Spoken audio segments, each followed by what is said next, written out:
She just passed away. The stunned look on David's face as he stared at me standing in the doorway was forever etched in my mind.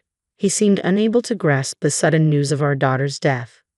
What are you talking about? Stop with the cruel pranks. That's a terrible joke. David mocked me as I stood there soaked from the rain. It's not a lie. How could you let this happen? I'll handle the funeral arrangements, so please stay away from the house for a while. Goodbye. Seeing me trembling from head to toe, David finally seemed to realize the gravity of the situation, leaning back in shock and muttering, "Is this for real?"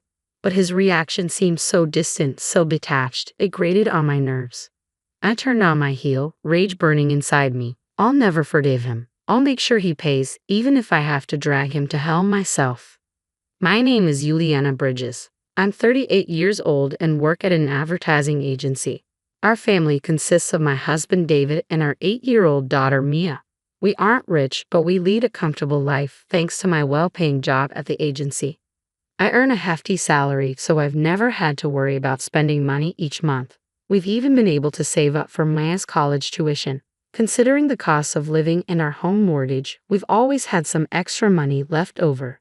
David was well aware of my high salary, and perhaps his pride was hurt because a year ago, he quit his job and started freelancing in web design. He said he switched to freelancing because his salaried job had hit its pay ceiling, but I was skeptical about how much one could really earn as a freelancer.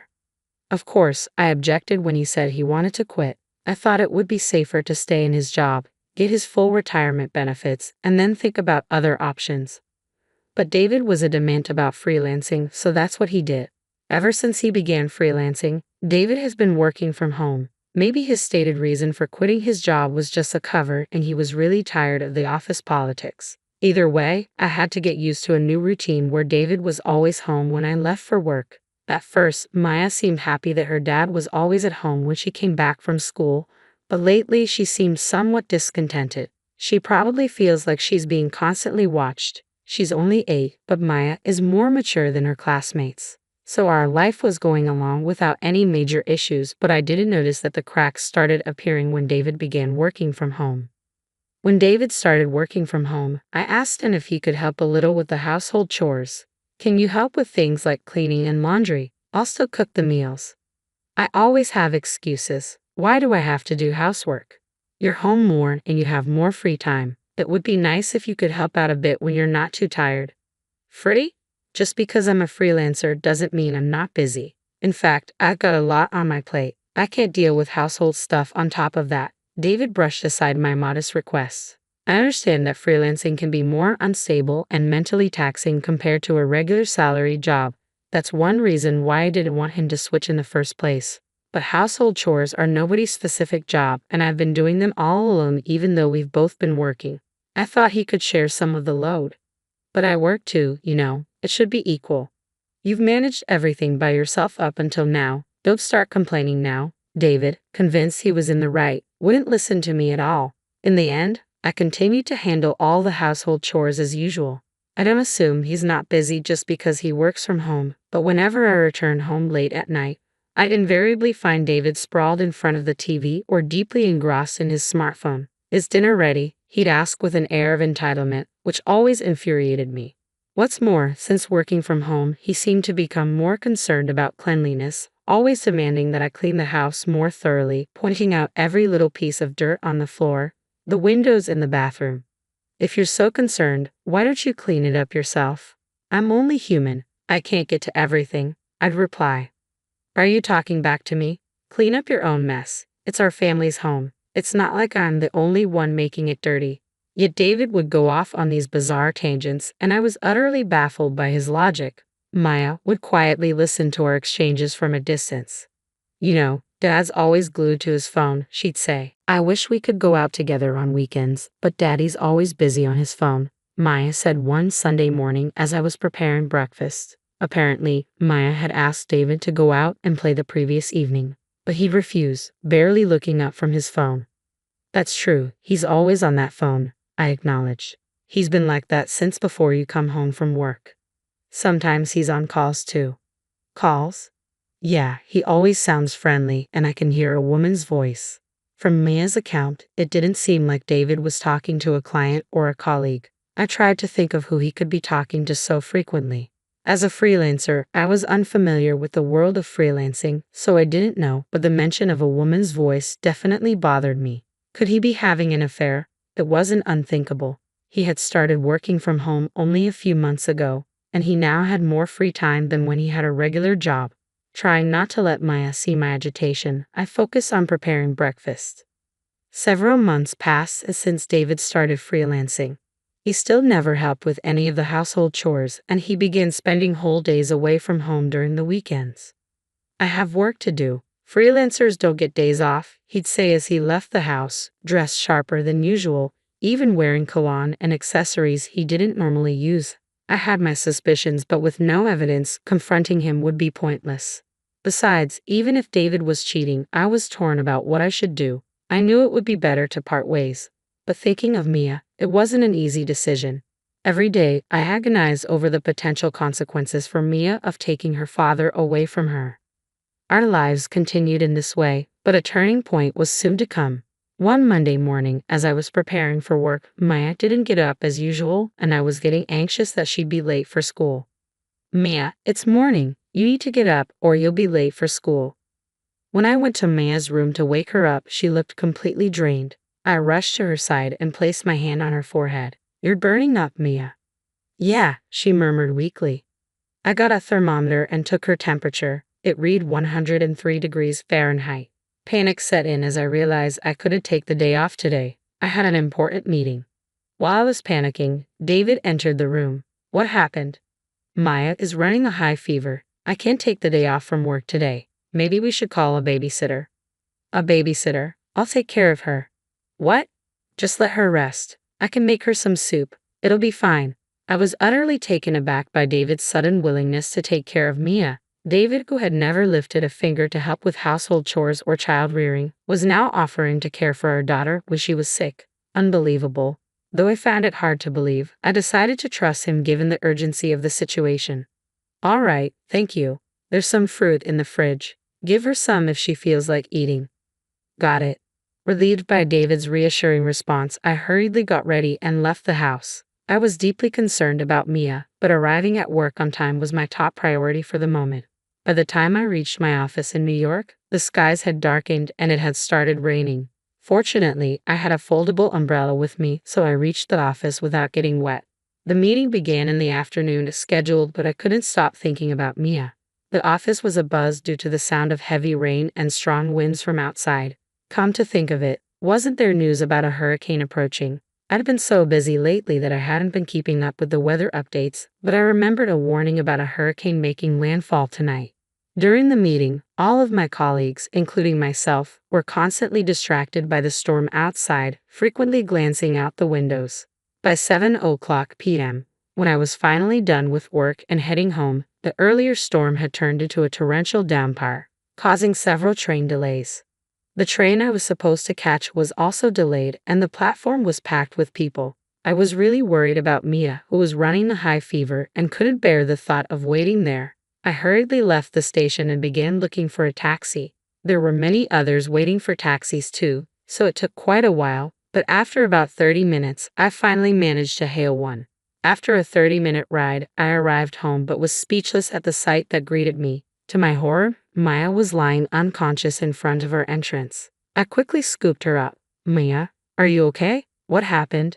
Seeing me might have comforted her because after she whispered, "Daddy," she just slumped, looking exhausted. Despite being drenched in rain, her body was burning up. I turned to the taxi I had just gotten out of and knocked on the window. "I'm sorry. I need you again. Please take us to the nearest hospital." Seeing Maya's condition and my desperation, the driver quickly opened the door, understanding the gravity of the situation. I quickly hopped back into the taxi. "I need to get to the nearest hospital, fast." "Maya, Mia," I kept calling out to her throughout the ride. I felt that if I didn't, something terrible might happen to her. I desperately wanted to know why she was outside in the first place, especially during a storm, but right now, saving her was more important. Despite the heavy rain and slow-moving traffic, we finally reached the hospital.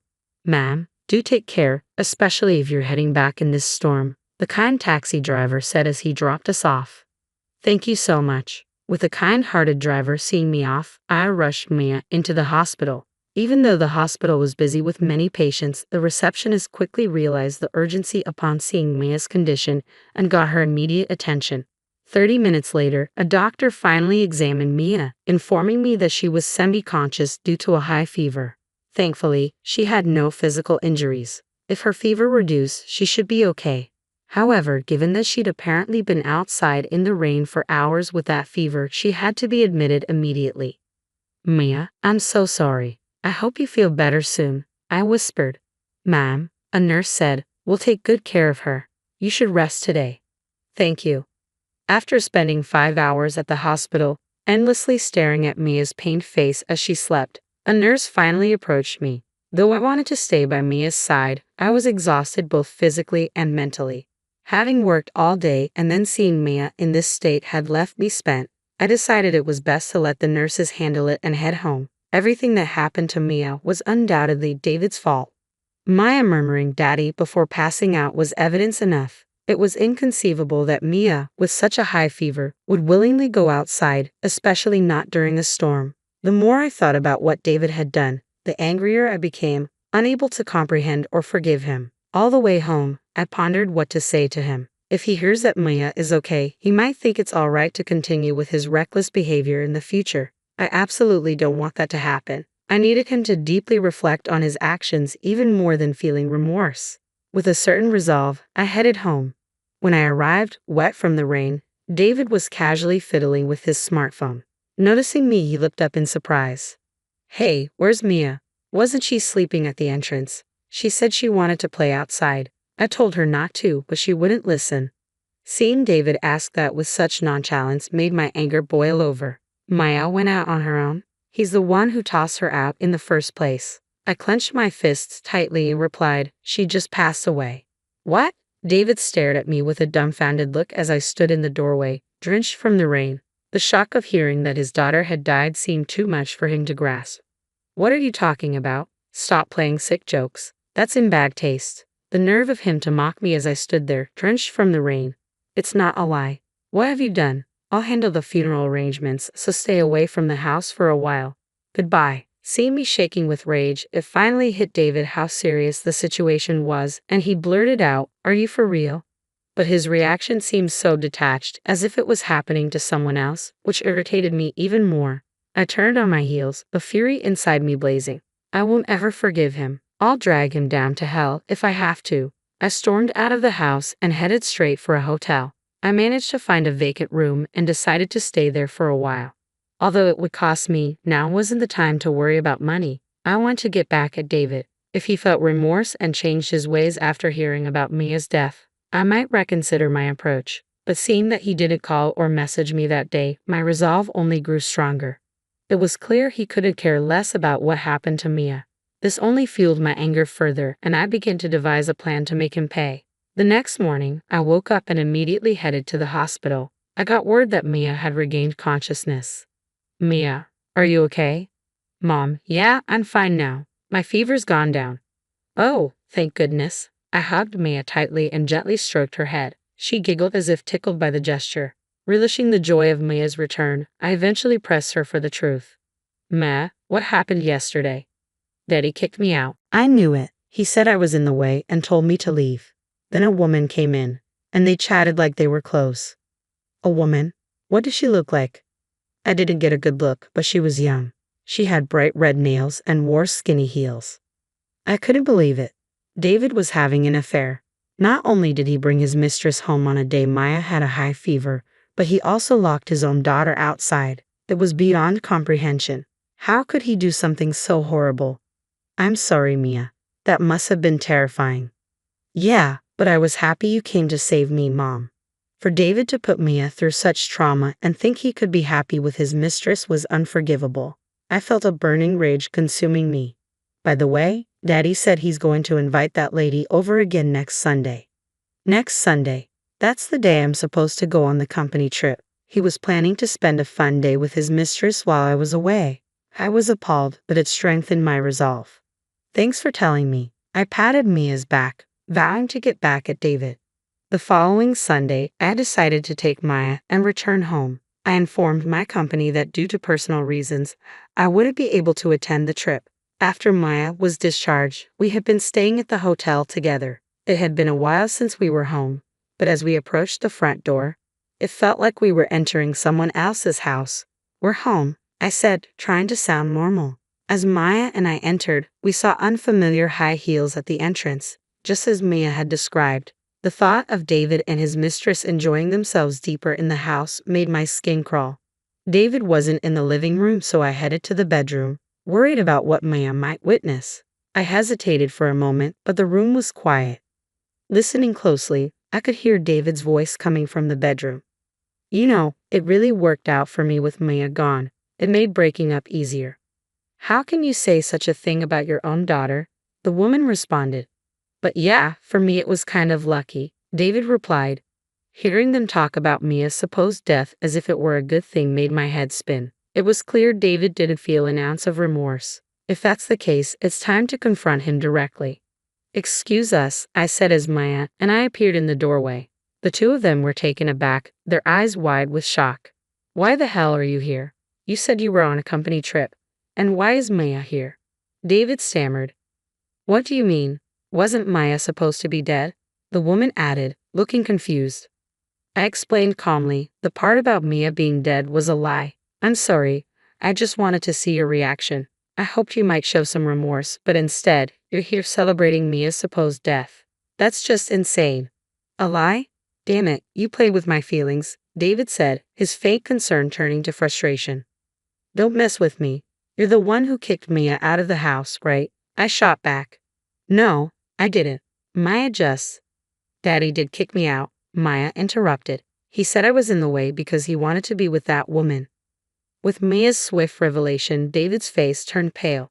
"That's right," I said. "You did the worst possible thing, not just as a father, but as a human being." Maya was in such a condition that it wouldn't have been surprising if she had died, and you prioritized being with that woman over her, I said, pointing at the woman who had been silently watching our confrontation. "Oh, calling her my mistress? That's not right. She's a colleague from work." "Work? Wait, didn't you say you quit your job and you're freelancing now?" I asked, catching David off guard. David hesitated, his hasty lie inadvertently confirming she was indeed his mistress. "Well, we don't really need to ask her now, do we? Here's the evidence of your affair." Private investigators are quite something. They gathered this much evidence in just a week. I thrust a large envelope towards David. "That's right. After hearing about David's affair from Mia, I decided to get a thorough investigation, but I never imagined the evidence would pile up so quickly.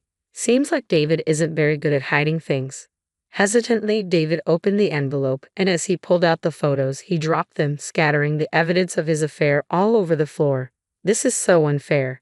Do you enjoy cornering someone like this and putting them in a situation where they can't escape?" David protested, trying to deflect blame onto me, which I couldn't understand at all. I pulled out the business card of a divorce lawyer I had stashed in my bag and thrust it towards David. "Unfair. Who's the real coward here? I see no worth in staying with someone so thoughtless any longer. Let's get a divorce." David's eyes widened as he stared at the business card. If he truly wanted to be with his mistress, he should have been willing to accept the divorce easily. "Oh, and by the way, once we're separated, you'll, of course, be responsible for asset division and child support. I'll make sure to inform your company and your parents about everything. Be prepared for that." I glanced at the woman, his affair partner, when I said, "You." "What? Why me? I didn't know anything about this." The woman protested.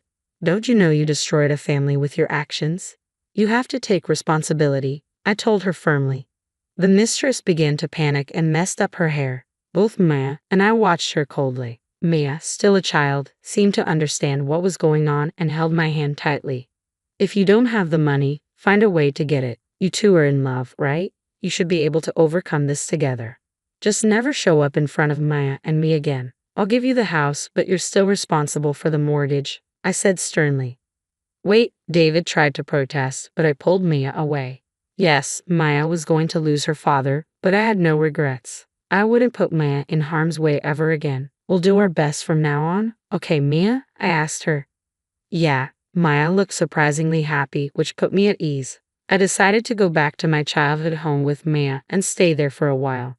My parents were livid with David for cheating and putting Maya through such pain to the point where they felt like giving David a piece of their mind. But I managed to calm them down and avoid further issues. You can stay here as long as you need, my mom said, and my dad nodded in agreement. Thank you both, I said gratefully. Maya was thrilled to see her beloved grandparents. For now, everything seemed all right. As for David, he got a lawyer and managed to settle the child support and asset division in one payment. I couldn't imagine David having millions saved up, so he probably took on some debt. With the remaining mortgage to pay off, David must be stretched pretty thin right now. A coworker from my company who went to high school with David updated me about him. Apparently, he ended up breaking up with his mistress. David had boasted to her about having money, so when the truth came out, they quickly parted ways. David's income was already halved from what he used to make as a salary employee, so it's understandable. Now, in addition to his freelance work, he's scrambling with various part-time jobs. After losing his wife, daughter, and mistress, David will probably live a frugal life paying off his debts. He got what he deserved. I hope he learns from his hardships and regrets his actions. Mommy, today at school, I made Grandparents' Day gifts for Grandma and Grandpa, Maya said excitedly. Really? Let's get it to them later together, okay? I replied, smiling at her. Seeing Maya so lively and happy even without David around made me feel content. From now on, I'm going to move forward at my own pace with Mia by my side.